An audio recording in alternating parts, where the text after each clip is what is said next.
encourage you to take your Bible and turn to the book of Proverbs. Now, thank you all for being here this evening.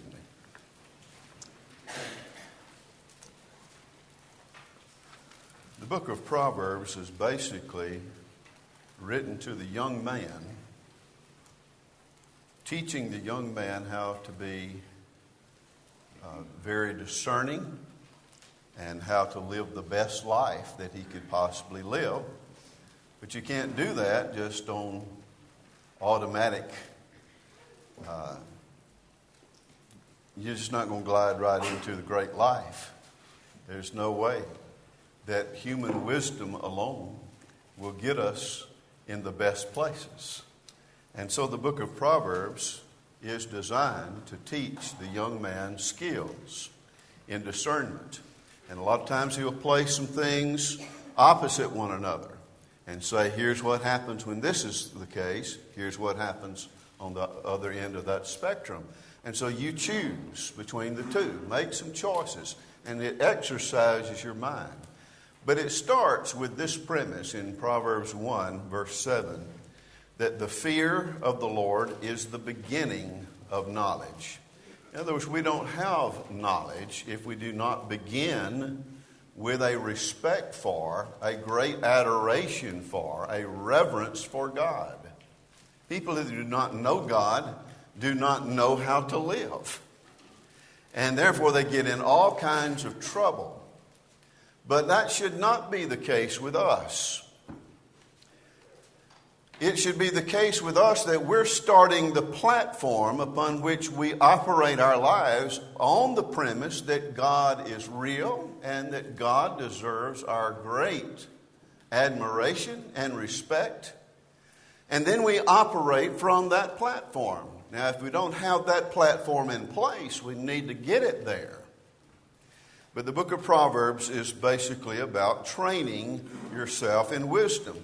So the fear of the Lord is where it starts, where knowledge begins. But he says fools despise wisdom and instruction. They don't want it, and that's because they're fools. The fool has said in his heart, there is no God. And therefore he operates from that standpoint. And you can tell that's the reason that there's so much problem in our country today, is that there's a tremendous element of our society that is basing their moral choices off of their own human wisdom, and it's their desires dictate what their morals will be. That cannot be the case with us. We must be people who begin with a different platform, and that is the fear of the Lord. When you have that in place, then you can operate like Joseph, for example. Look in Genesis chapter 39, and you can tell he was operating from that standpoint. He was operating first, the fear of the Lord. I operate my decisions, my moral outlook, my decisions, everything is based upon the fact that I know God, I respect God, and I love God. So in Genesis 39, verse 9, when Potiphar's wife made advances to him and told him to lie with her, there was something different about Joseph. And of course that difference was he wasn't the average young man. He had something that was already planted in his heart, and he was going to operate his moral decisions from that fear and respect for the Lord. So when he was confronted with this temptation, it says in verse 9, there is no one greater in this house than I, nor has he, that is Potiphar, he has not kept back anything from me but you, because you are his wife. But his next statement is very, very revealing. He says, how can I do this great wickedness and sin against God? Young people, if you don't have that platform in place, you will not act like Joseph. And you will regret that in coming years. We don't want you to make terrible mistakes because you didn't put that platform in place. Make sure that you love the Lord your God with all of your heart. All of it. So that there's nothing more important to you. And all the stimuli of the flesh will be something you can handle because you got this platform in place, and that is, again, your love for God. Forget about God.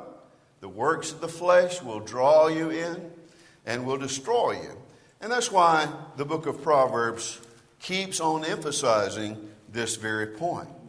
Well, back into the text of our lesson tonight in Proverbs 6 and verse 27, he says, Can a man, verse 27, can a man take fire to his bosom and his clothes not be burned? Can one walk on hot coals and his feet not be seared? Of course, that's common sense. No, you're going to get burned if you play up to it. You're going to get burned. With, of course, the illustration goes back to the earlier part of the verse where here's a woman that is trying to seduce the young man and take advantage of him sexually.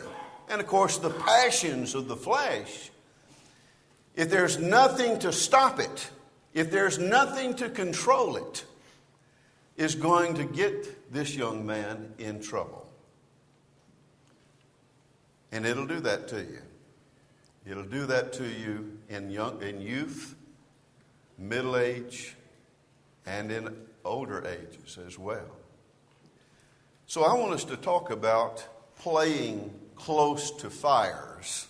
But I'm not necessarily talking about physical fire as we know it, but that's just a symbolism of some other passions that rage, especially in youth.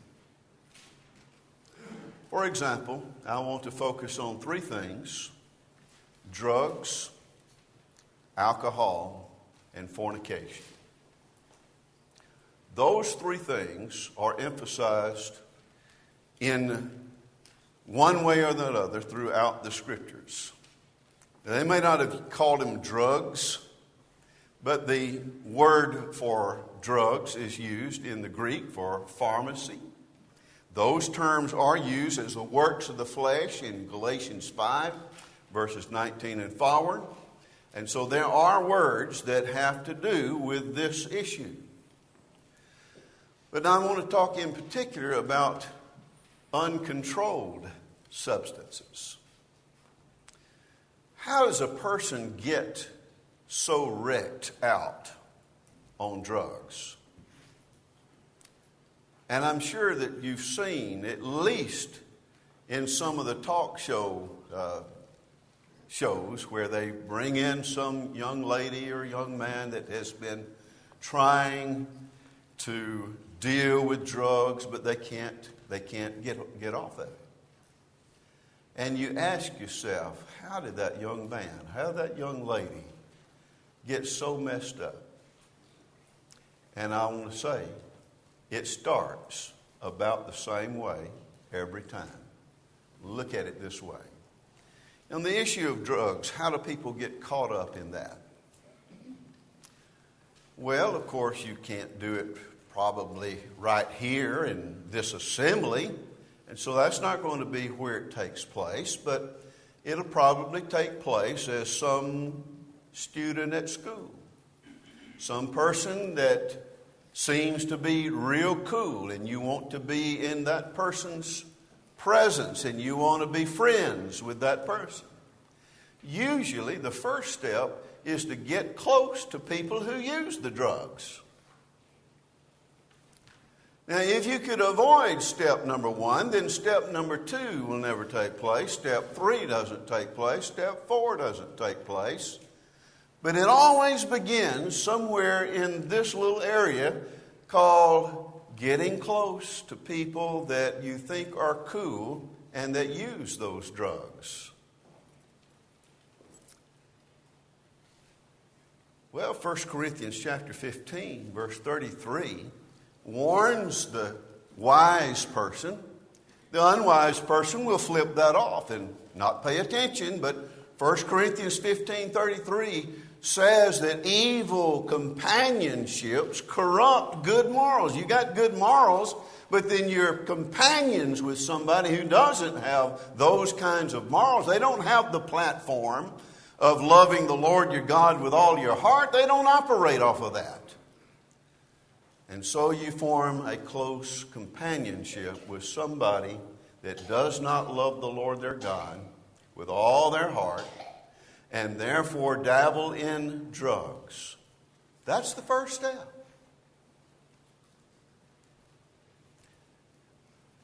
The second step, they may know you've got some morals, but they whittle away at them by sometimes just making you feel like you're goody two-shoes. You think you're better than everybody else, don't you? And then they start kind of whittling away at your moral principles until you're embarrassed to hold to those principles because you're going to be ridiculed, and you don't want to be ridiculed because that's the worst thing in the world. You let them influence you toward that first try.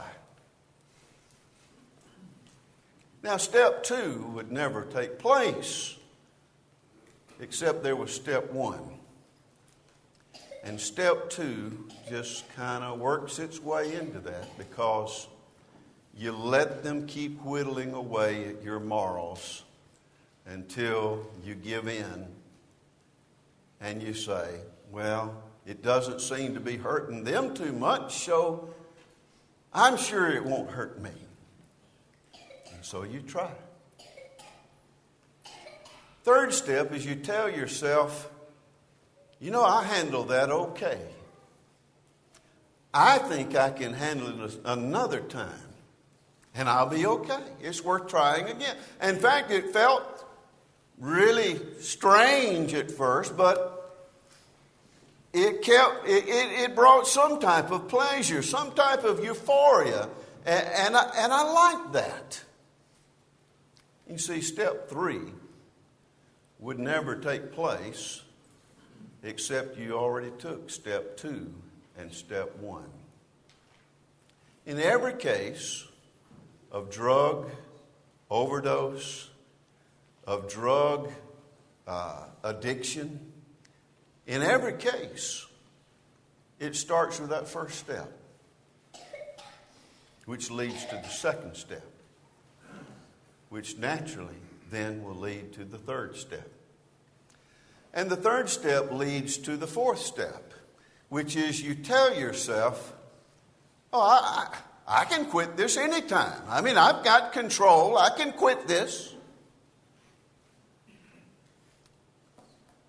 I don't know of a single person that has ever gotten to step 4 except they went through steps 1, 2, and 3, and then they thought they were in charge of it, that they still had control. And somewhere they didn't realize that, no, you don't really have the control you think you have. So, fifth step, all addicts, and many of them never will admit it because their pride is so strong and that they still think I can manage this, that I've got control of this. When the truth is, it has been having control of them far longer than they will ever admit until they hit rock bottom. And sometimes rock bottom is too late. You don't want to go to step 5. You don't want to go to step 1. Don't play with fire. Don't even get close to that fire. But now let me just back up again and look at the issue of alcohol. You know, the steps to becoming an alcoholic, nobody goes to drink that first drink and say, you know what? I want to become an alcoholic. That's been a dream of mine. I've always wanted to be an alcoholic. No, I think you would look at those who are alcoholics and they would curse the day they took that first drink. They would tell you right up front, I wish I had never started. And I think that would be without exception. That there would not be a single alcoholic who wished that he could go back and start all over the whole process to becoming an alcoholic again. No, I think it's quite different than that. In fact, it's pretty much the same. First step is you've got your intentions to live for God, to love God with all your heart, with all of your soul, and to live a holy life. And then a little bit into your plan, someone comes along that you think is just really cool. And they drink. And they think that's fine. And so you develop this friendship with this person who seems to be in control of this, and they think it's just fine, and they celebrate and laugh about the good times they had. And you see the second step then is that they start to influencing you. Well, why don't you just try it? Just try it. I mean, it's not going to hurt you. Look, I've drank all these years. They don't tell you the whole story of where they are or where they think they are.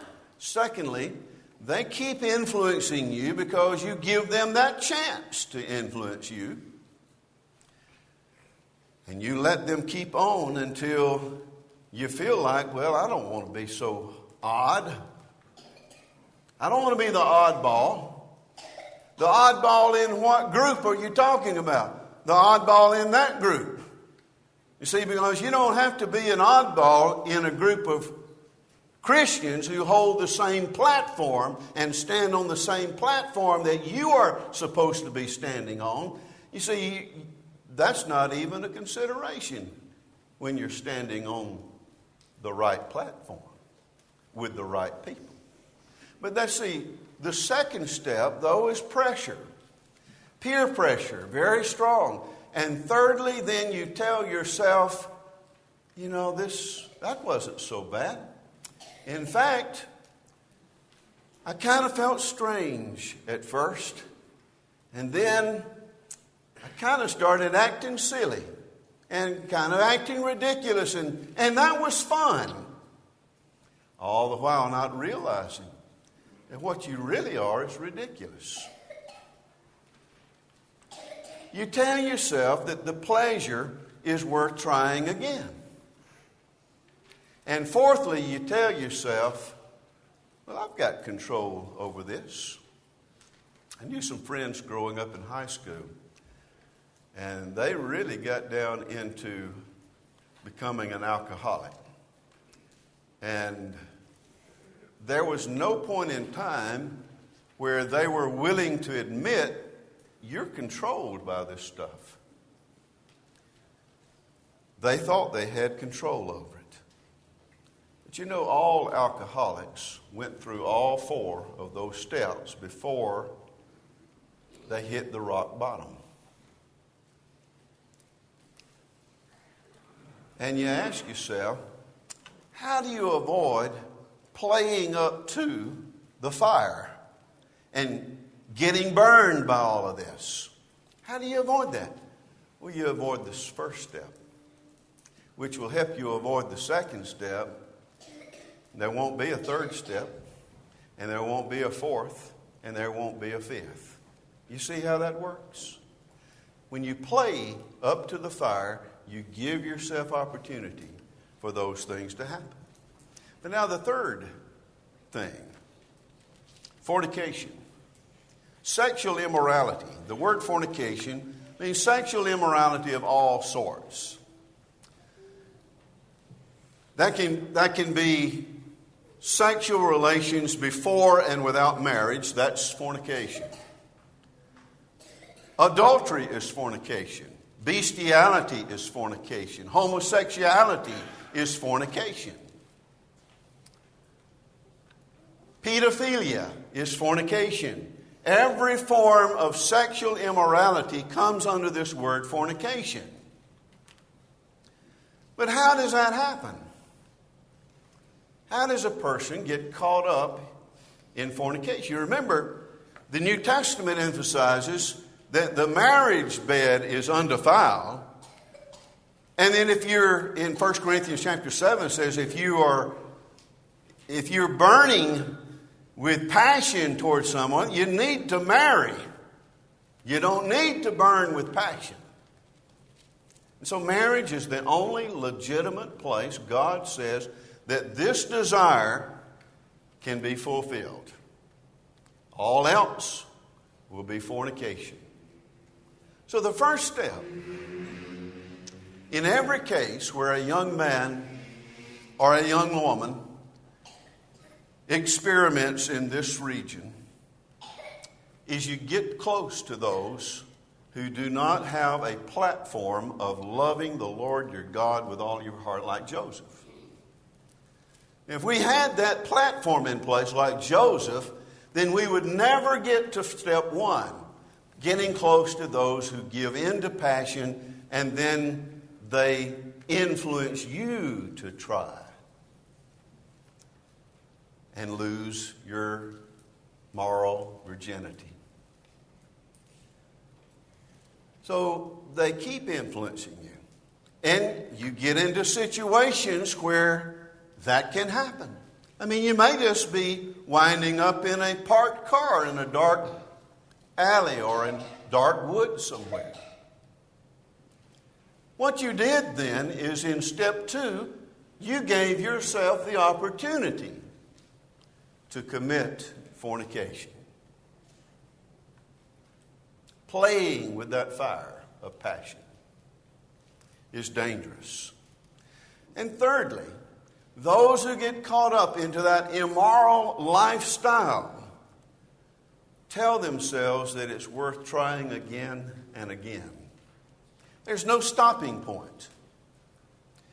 They tell themselves that they have control over it. And then in lost virginity, maybe even sexual disease, or pregnancy out of wedlock. How did they get there? How did they ruin their families? How did they bring into their families this new responsibility that their family never wanted that to take place?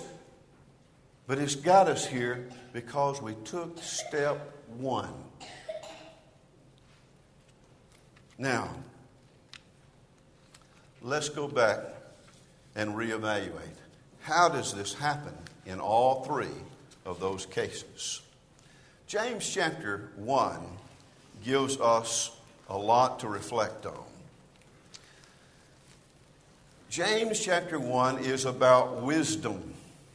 Wisdom from above. And verse 14 says, "But each one is tempted when he's drawn away by his own lusts." As you have these desires, and then you let those desires lead you into a situation. You see, each one is tempted when he is drawn away by his own lusts. Instead of controlling his lusts, he let his lust then draw him away. Away from what? Away from God. Away from his own moral responsibility. Drawn away by his own lusts and enticed. Putting themselves in that situation where a Potiphar's wife is going to say, "Come lie with me." And then the self-resistance that you should have built up inside, you easily throw it away because the fear of the Lord has now been suppressed. That's what Romans 1 talks about, is that the truth of God is suppressed, and then we give ourselves over to uncleanness and lust. We're enticed into a situation because we let that situation dictate to us. In fact, we may even set up the situation.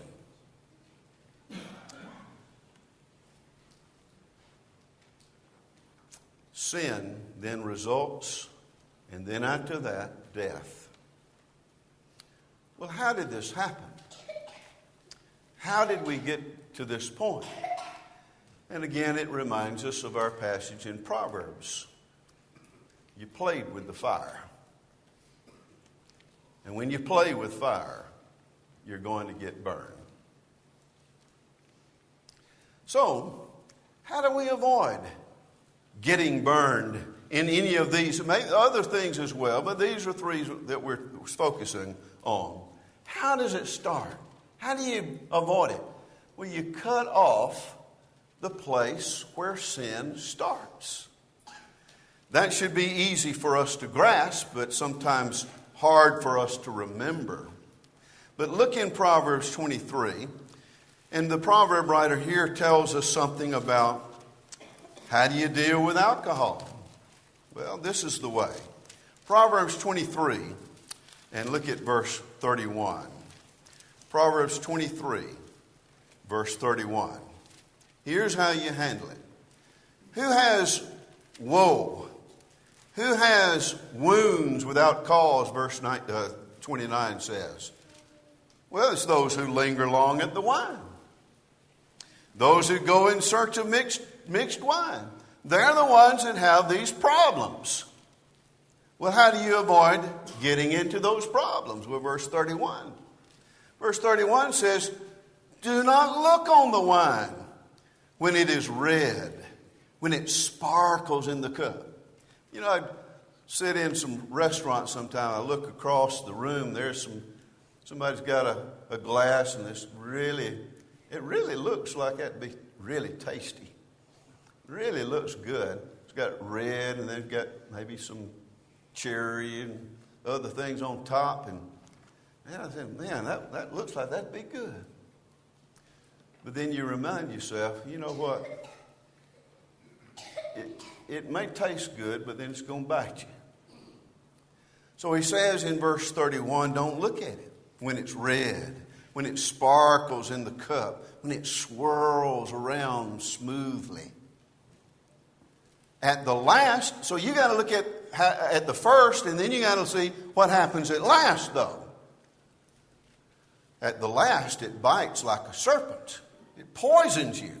It injects alcohol into your system and into your brain. It kills brain cells. Now, I don't know about you, but I need all of my brain cells. And I don't need to lose any of them. I've lost enough. I don't want to lose any more. But you can't replace them. My understanding is if you kill those brain cells with alcohol, you're not going to be able to replace them.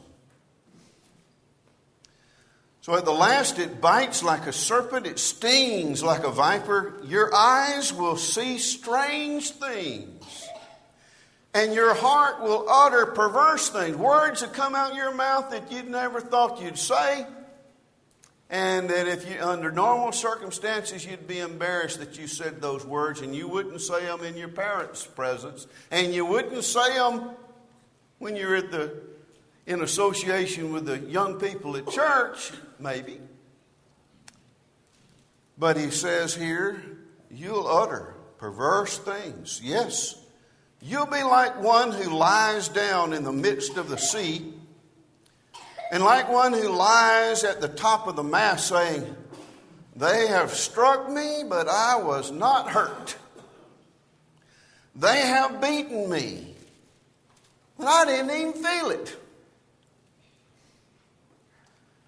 And when I awake, when shall I awake that I may seek another drink?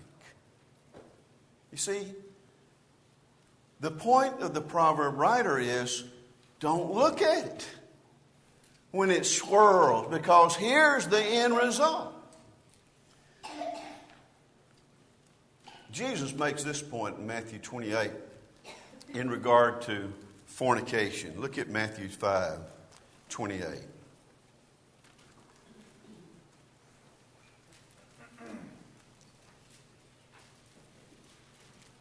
Verse 27, he says, "You've heard that it was said of old, you shall not commit adultery.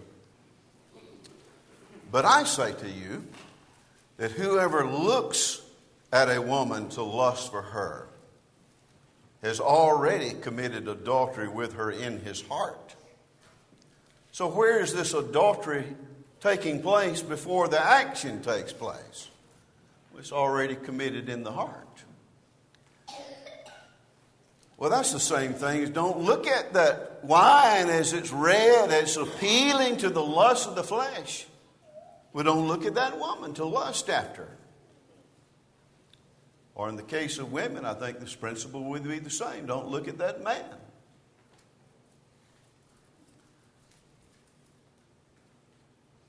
And then he says this in verse 29, "And if your right eye causes you to sin," anything that gets you to step 1, to step 2, to step 3, to step 4.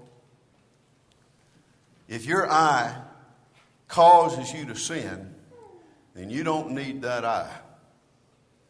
Pluck it out and cast it from you. It's more profitable for you than one of your members should perish than that your whole body be cast into hell. In other words, don't get to step 1. And don't play around at step 1, because what you're doing is playing with fire. If your hand causes you to sin, I just couldn't keep my hands off that guy or that man or that woman. I couldn't. Well, you don't need that hand then, because you see, that's leading you into further sin and death. And you don't want to go to hell. In hell, everyone says it certainly was not worth it. When the rich man lifted up his eyes in torment, he was concerned about his brothers, didn't want them to come there. You see, hell is a long, long time. In fact, it becomes timeless. And you don't want to go there. If getting along in a dark place with that person opens the slightest door to fornication, then you've got to cut off that opportunity for the flesh. You've got to cut off that temptation before it starts. Back in Proverbs again, and this time I'm looking in Proverbs 5.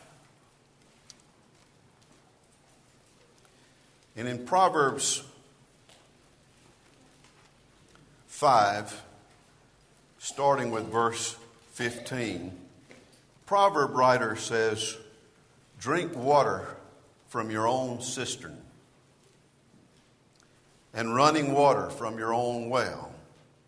Should your fountains be dispersed abroad, streams of water in the streets, let them be only your own and not for strangers with you. Let your fountain be blessed, and rejoice with the wife of your youth, as a loving deer and a graceful doe.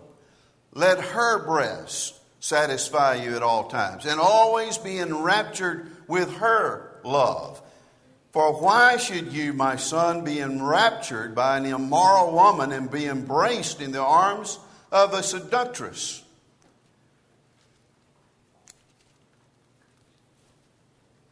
In other places, like chapter 7, he says in verse 6, "At the window of my house I looked through the lattice, and I saw among the simple, I perceived among the youths a young man, devoid of understanding, passing along the street near her corner." And he took the path to her house.